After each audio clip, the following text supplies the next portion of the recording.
আমরা অনেকেই মনে করি টনসিল একটি রোগের নাম, কিন্তু আসলে টনসিল আমাদের শরীরের রোগ প্রতিরোধ ব্যবস্থার একটি অংশ। গলার দুপাশে থাকা এই লিম্ফ নোডগুলো যখন ভাইরাস বা ব্যাকটেরিয়ার সংক্রমণে ফুলে যায়, তখনই তাকে বলা হয় টনসিলাইটিস। টনসিলের লক্ষণগুলো হলো গলা ব্যথা এবং কিছু গিলতে গেলে কষ্ট হওয়া, ঘাড়ের গ্ল্যান্ড বা লসিকা গ্রন্থি ফুলে যাওয়া, তীব্র জ্বর এবং গলার ভেতরে সাদা বা হলুদ আবরণ দেখা দেওয়া, ছোট শিশুদের ক্ষেত্রে মুখ দিয়ে লালা পড়া বা খেতে অনীহা। মূলত অ্যাডেনোভাইরাস বা স্ট্রেপ্টোকক্কাস ব্যাকটেরিয়ার আক্রমণে টনসিলে প্রদাহ হয়। এছাড়া অতিরিক্ত ঠান্ডা পানীয় পান করা, ঋতু পরিবর্তন এবং রোগ প্রতিরোধ ক্ষমতা কমে যাওয়াও এর অন্যতম কারণ। এটি বারবার হলে তাকে আমরা ক্রনিক টনসিলাইটিস বলি। নিরাময়ের উপায়সমূহ: কুসুম গরম পানিতে লবণ মিশিয়ে দিনে ৩-৪ বার গার্গল করুন।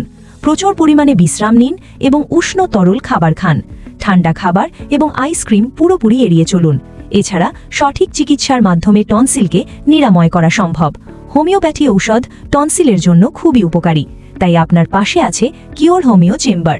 চিকিৎসা দিচ্ছেন ডক্টর মোহাম্মদ নজরুল ইসলাম, 15 বছরের দীর্ঘ অভিজ্ঞতা সম্পন্ন। যোগাযোগ 26-5 F ব্লক, বাবর রোড, জহুরি মহল্লা, মোহাম্মদপুর, ঢাকা। অগ্রিম সিরিয়ালের মোবাইল 019-1259-0709।